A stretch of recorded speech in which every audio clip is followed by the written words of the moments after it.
Welcome into Lion Pride Sports again for another Coach's Edition to our show, and I am now being joined by Josh Macy of the men's rugby team. He's in his third year as the head coach, and Josh, thanks for joining us. Thanks for having me. All right, now let's take a look at the preseason, right? 8-1 so far, a good start for the guys. Just sum up this fall as a whole. So we bring a lot of new faces onto campus every year, and fall for us is about getting to know those players, seeing what they have to offer us as a group, and then just establishing some of our competitive standards before we really get going in the spring. And then talk about these players a little bit, because I mean, just for you, I'll get your scouting perspective here in a second, but just the players on this team, they come from so many different backgrounds, so many different cultures. So how do you get them to mesh as one team, being as if, you know, they're kind of looking at this as, well, we have, you know, this group of guys that I'm similar with, but, you know, we don't really connect well with these guys. Well, how do you mesh those two? We have a lot of fun as a team. You know, we try and mix things up into smaller groups so that guys can get to know each other, experience those commonalities that they, you know, eventually have. And, you know, a big part of that is, you know, you want to use those groups to your advantage. We have a lot of leadership on our team, and, you know, if you can lead the guys who are kind of like you in the right direction, when you add all those peer groups up, you get a good team. And then now the scouting perspective, like I just mentioned, what goes into scouting a rugby player, first off? So, I mean, it's a pretty physical game, right? So you can never really deny measurables, you know, size, strength, speed, those things. But to come to Lindenwood, you know, if you're not from the St. Louis area, it can be a little bit of a tough transition sometimes. And so we want to see somebody who is, you know, flexible and maybe has some other life experience where they've traveled a little bit, and that just makes their adjustment here all the easier. And then when it comes to, you know, finding guys nationally, nationally recognized, how do you look at film from these guys, or do you get film sent to you? A lot of players out there do self-identify, and, you know, we get highlight tapes sent to us all the time of players who want to seek an opportunity here at Lindenwood, and after that it's just about, you know, doing our diligence and finding out which ones would be a good fit. And then the first game of this season, we're going to bounce back to the fall preseason here. It was against the Royals, and it was a tough loss, you know, a 3-point loss. And would you kind of consider that to be early season jitters? Yeah, some of it. So in the fall, in order to kind of ascertain the level of a lot of our new students, we do mixed rosters in the fall. So we may be starting a freshman alongside a senior because we want to adjust him to that level of play. And the Royals are a good local team, you know, coincidentally filled with Lindenwood alums also.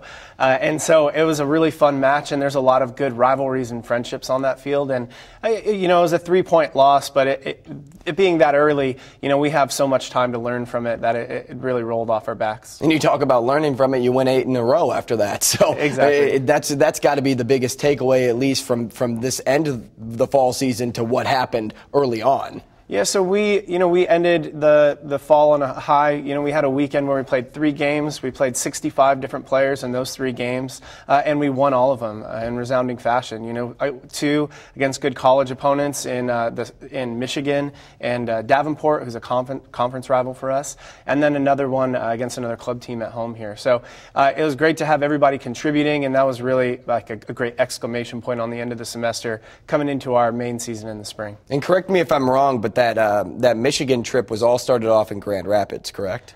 We actually started in Ann Arbor. We went to the University of Michigan, and we played Michigan with a lot of our younger players, and it was great. We played their first team with a lot of our younger guys, so it was a real honor for them to kind of carry the load in a league, what essentially was a league or conference match. Okay, so anyway, the question that I was wanting to get to is the weather up there had to be at least a little, you know, chillier than what it has been like. You know, here in Missouri, you could get a 65-degree day, and then the very next day it snows. So going up there and playing in 35-degree weather, okay, I would expect, you know, guys are wearing, you know, tight-fitting long sleeves, but there's not really much padding that goes into being a rugby player because you're still hitting guys padless. So what does, like, weather play a big condition as a difficulty factor when it comes to playing in a match? Yeah, we want guys to be disciplined but flexible. Right? And so we maybe have a style that we like to play, something that suits us, but we also have to know if it's pouring down rain or it's snowing, like it was in Michigan, we may have to change up how we play, maybe kick the ball downfield a little bit more, force the other team to make a mistake rather than sort of running and gunning. Do most of the players that you have on your roster come from their actually a native country, or do they come from a state in the U.S. like they came here early on and that's when you saw them? Or do you really take them away and they become that true international student? About a third of our roster are international students, and they normally come here from points further afield, right? So they finish high school in whatever country they come here from, and they're looking at their college or their rugby options in their home countries, and they realize they can combine both of those at Lindenwood, and that becomes an attractive option for them. So then. And I didn't mean to stop you with that answer, but I wanted to get to when it comes to weather in these countries. A lot of times it's just warm in a country or it's just cold in a country. You never really get the in-between. So when you talk about being flexible, how do you look at a player from, say, a guy that comes from a warm area to say, oh, he can be okay in the cold too? Yeah, I think it's just that mindset. We want them to be flexible and have some life experience, maybe have gone to different things. So, when we're bringing in a beach bum from Melbourne, for instance, and he enrolls in Lindenwood in January, it can be a little bit of adjustment, but as long as he has a good coat, there's no bad weather, just bad clothes, right? So get the kid a good coat, make sure that he's having fun and he's integrating into the team well, and he'll end up being fine. And that comes with the baggage, right? You get a package deal when you sign, you get this bag, and there's that big coat in there. So that's in there. That's good. Now back to you really fast. Now you're in your 16th year as just a coach overall. Have you pretty much seen it all? No, I think rugby, there's a lot of new territory in rugby.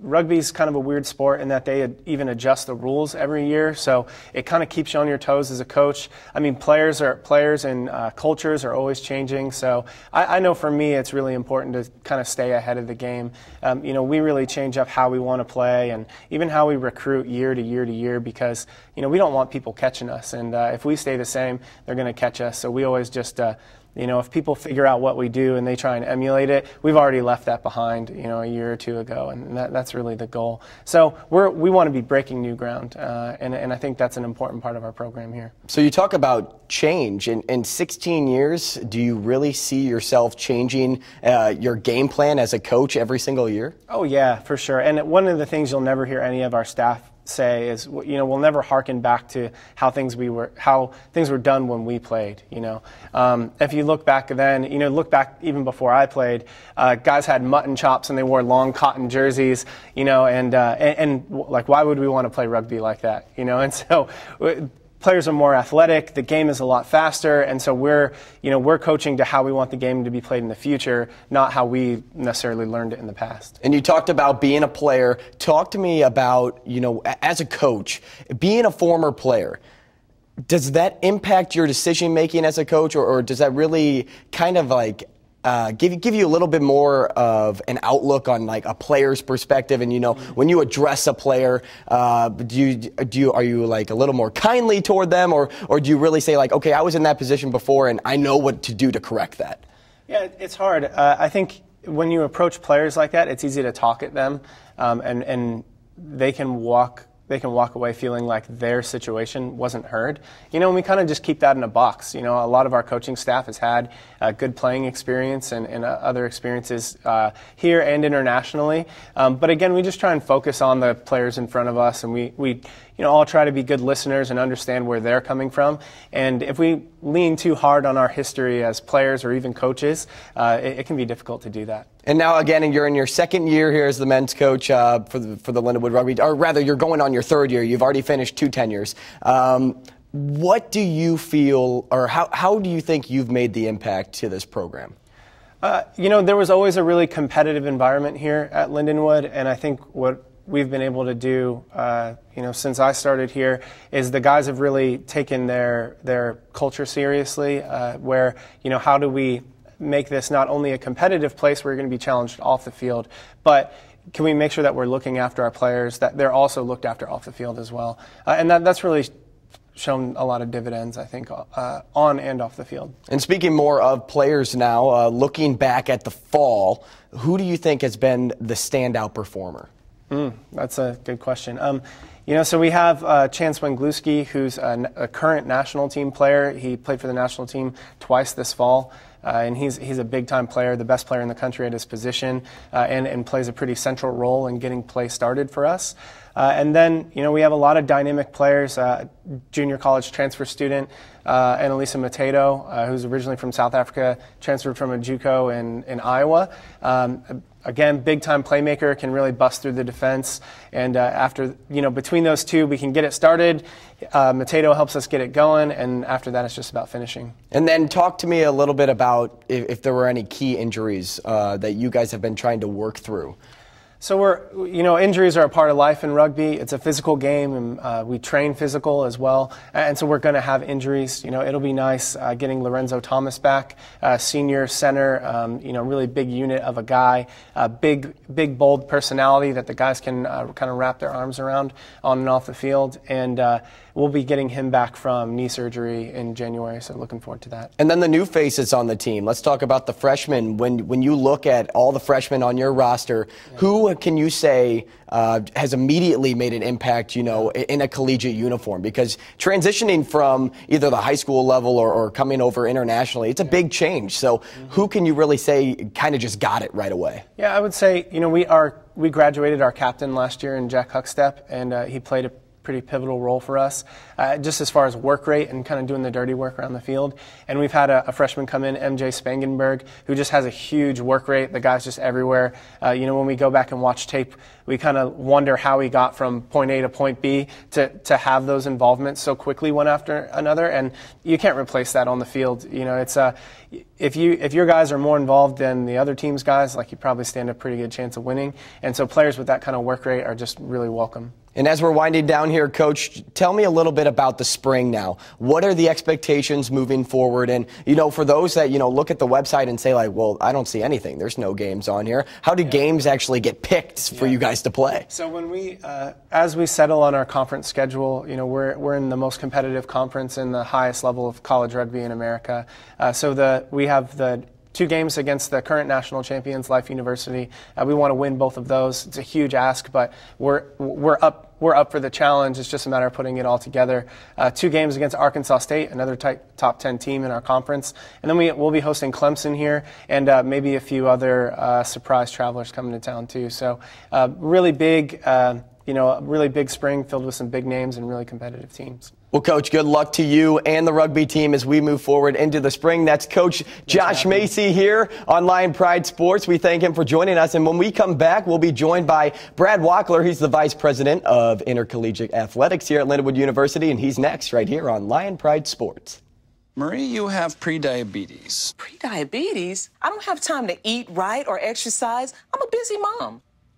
Oh, you're a busy mom. Yeah. This is great news. Busy moms never get prediabetes. Wait, what? Let me just... Yeah, this is all the people at risk for prediabetes, and way over here, busy moms. No?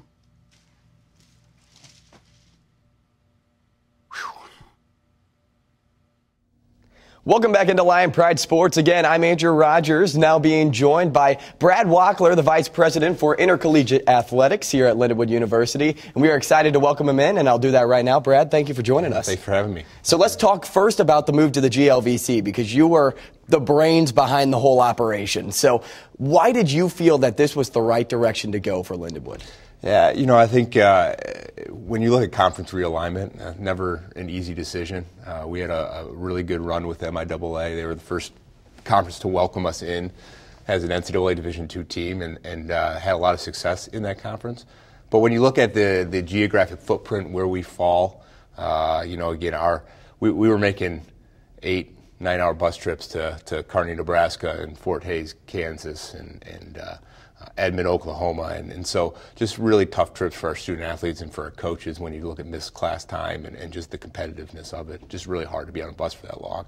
And so when you look at the GLVC, a lot of programs that are within, well, we have several that are within the St. Louis metropolitan region, and then we have many that are within 4 hours of campus. So I think when you look at the geographic footprint, I think that was a really important decision for us. And then also when you look at the demographic of the university itself, I mean, we were a private school and a public school league, and now there's a very good makeup in the GLVC between privates and publics. So we just fit a lot better in the GLVC. And so I'm looking forward to the transition in the fall. Yeah, and so it just makes sense based on all the details that you just laid out. And just real fast to get your take, would you say travel would have been like the main reason why, and then all these other things kind of fell below it, or would you say something outweighed the travel that really caused the transition? I mean, we could manage the travel. I mean, we managed it for 6 years in the MIAA, and I think we were pretty successful doing so. That's one factor. I don't know if that's necessarily the overriding factor. I would say it's more the makeup of our institution is much more similar and aligned with the makeup of the GLVC schools compared to the MIAA schools. And then I think you also look at, again, while travel is a component of the geographic footprint, we have the ability to create more natural rivalries, especially when you have schools like McKendree and Maryville and UMSL that are within the St. Louis market, and then some schools that are again, not too far from us. So, again, there's just more I think symmetry between us and those programs than there are with the MIAA, where we were, again, an outlier as being the farthest school east. So, again, travel was one component and one thing we looked at pretty seriously, but it was just one factor. It wasn't the overriding factor. And I like how you brought up the local rivalries aspect to this conversation, because I feel like as a student body, this could really be good for a lot of students to be able to, go 25 minutes to Maryville University or 25 minutes down the road to UMSL, and there's really, that fine line of now you can say like, okay, they're the river match. You can go back to saying that. Yeah. And I honestly 100% agree that when it comes to building a rival, we really didn't have that in the MIAA. Correct. Yeah, exactly. I mean, I would say our closest rival was would probably be Central Missouri, but everybody's Central Missouri's rival because nobody really likes them in the MIAA. So. And they have two mascots. Yeah, exactly. They have two mascots. So yeah, I would agree. Yeah.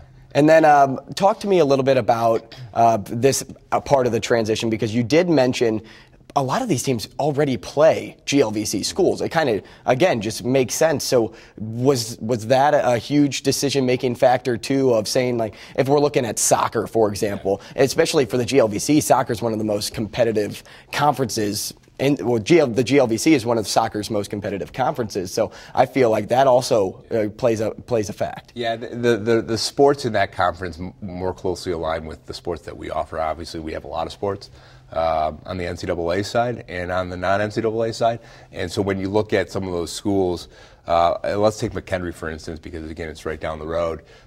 They are probably the closest to our model in terms of the number of sports and the type of sports that they offer. Both NCAA and non-NCAA sports.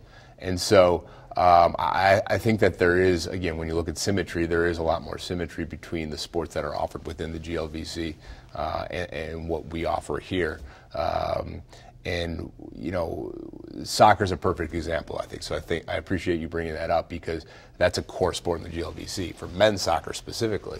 And whereas where we are now in the MIAA, there's only 6 teams, and so that, again, our soccer program has an opportunity to be a little bit more competitive, I think, now in the GLVC.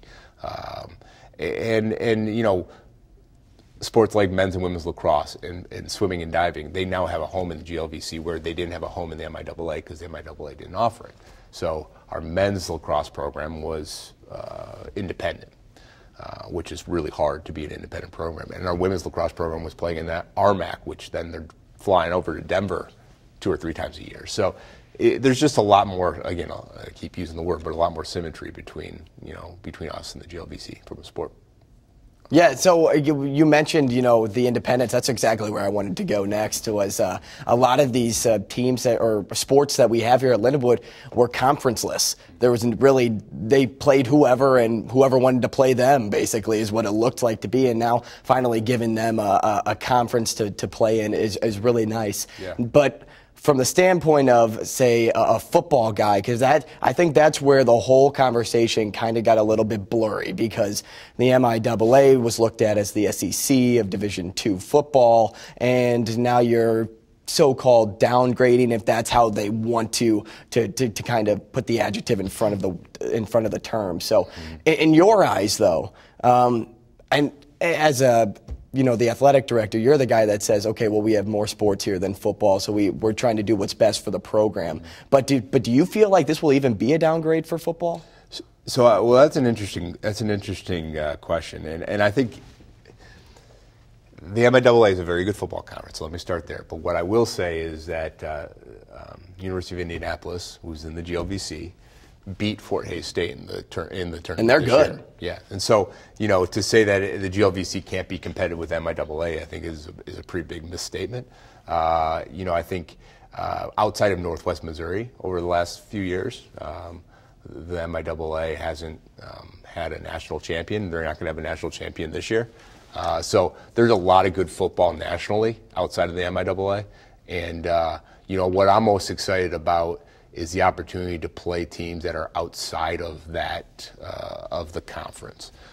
So we play our schools in the GLVC, but then we also have an opportunity to schedule some non-conference games against potentially even some FCS Division I programs, which I'm looking forward to. And it's great for our student athletes and for our kids to be able to go and play that type of competition. And it's a great recruiting tool as well. I don't look at it as a downgrade by any means. I look at it as an opportunity to make a statement and be successful nationally. And people disagree with me a lot when I bring up this point.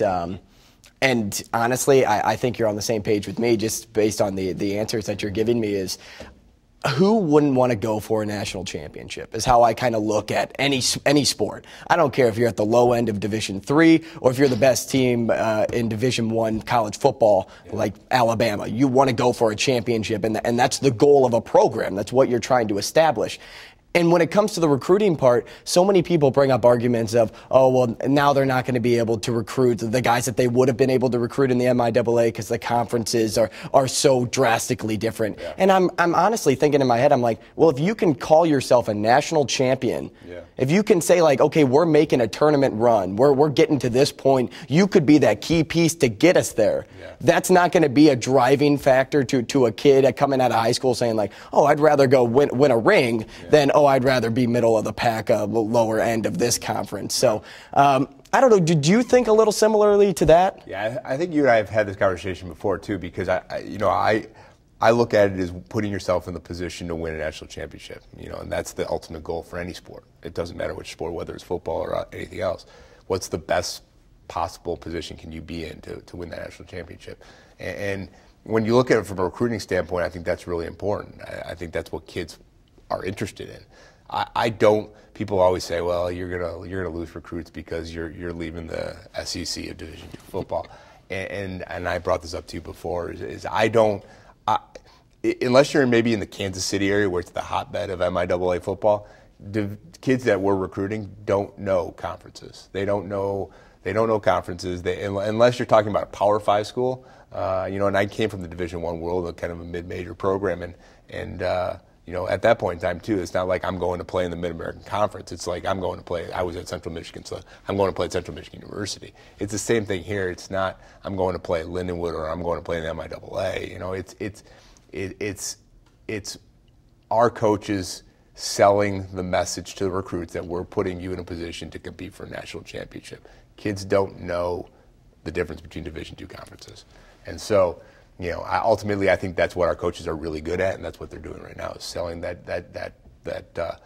that's our goal, is to be in the national tournament every year and competing for a championship. And I would argue a lot of kids don't even know the conferences in Division I. Like there's like you said, the Power 5 that you can really just say like, okay, I know all of these, but there's really, if you go down to like, the MAC, the American, like no one really knows those. Yeah. So you're right. Yeah, that's a big point to say. Now, you've been here for 3 years. Mm-hmm. Was this in the works right when you got here, or was this kind of something that was brought on to you as your first order in your role? Yeah, this was something that the president had mentioned to me that was in the works as I even started, before I even actually physically got on ground on campus, this was conversations that we were having in terms of, because there was some conference shifting in some schools that were there's some schools that were having some financial trouble even that ended up closing their doors and they were going to create some openings in the GLVC potentially, and so this was a conversation that had been going on even before I got here. That the president brought up to me, I think even potentially during the interview process. So yeah, it's been going on for some time now. And speaking of interviews, you made a lot of interviews also in these 3 years for coaches. You're trying to bring in the best person possible to lead the program to a winning side of things, and I think you've done that so far. But just for example, we'll give 3 coaches here. Coach Stugart of the football team, he's brought up a 2-9 record all the way up to 4-7, and it still seems like it could have been climbing. This year, I honestly think they could have gone even based on even the start they had. Coach Musso brings up the women's soccer team up 2 more wins opposed to last year, and then Coach Condon brings the volleyball team to their first ever MIAA tournament game, and he did it 2 years in a row. So, just talk about some of the coaches that you've brought in and the impact they've made. Yeah, no, we've been fortunate over the first couple of years, and I probably hired more coaches than I was hoping I would have to. But I think again there's a need to make those transitions, and the coaches that we were fortunate enough to bring in, I think have done an incredible job. And again, when you get people on campus and look at our facilities and look at our level of competitiveness and our ability to be competitive, I think it's really impressive. And we were fortunate with a couple coaches that kind of just fell into our lap. Coach Condon being one of them. I'd like to take credit for that one, but he was at a school that actually was going to merge with Georgia Southern, and so he was going to be out of a job, and he had a ton of success being in 9 straight NCAA tournaments previous to that. So he kind of fell in our lap, but he's been outstanding and incredible. And Coach Stugart, yeah, I agree. I think he's frustrated because he's used to winning, and he's not. But he had a lot of work to do to come in here and turn around the culture and get us going in the right direction. And he's certainly done that. And you're right, we could have won a couple more games this year. But I'm really excited about next year and what that's going to bring. Coach Musso, again, same thing, is turned the culture around really, really quickly, and I'm really excited about the future there. We hired Coach Falco for women's basketball, off to an incredible start this year, and really have that program going in the right direction. And don't forget Coach Macy, because he was one of my early hires too, because he's been here a couple of years now, and he's done a great job with our rugby program, again turning around that culture of that program and having that program go in the right direction, and currently ranked really high in the national rankings. So we have a great coaching staff. I mean, I've said this from the very beginning, and again, I came from the Division I world, and there is no doubt that we have Division I caliber coaches that just live in the Division II, kind of the Division II model. But our coaches, I would put them up against any Division I program in the country. So fortunate to have the coaches that we have. Well, Brad, I could kick the can with you all day about this topic. We could talk about the GLVC or any of these coaches all the time. Unfortunately, we're out of time here. So first, I wanted to thank you for taking some time sitting down with joining us. Also, thanks to Coach Macy early on in the show. That'll do it here for Lion Pride Sports. For myself, Andrew Rogers, and for both of my guests, we thank you for joining us here, and stay tuned for next semester on Lion Pride Sports.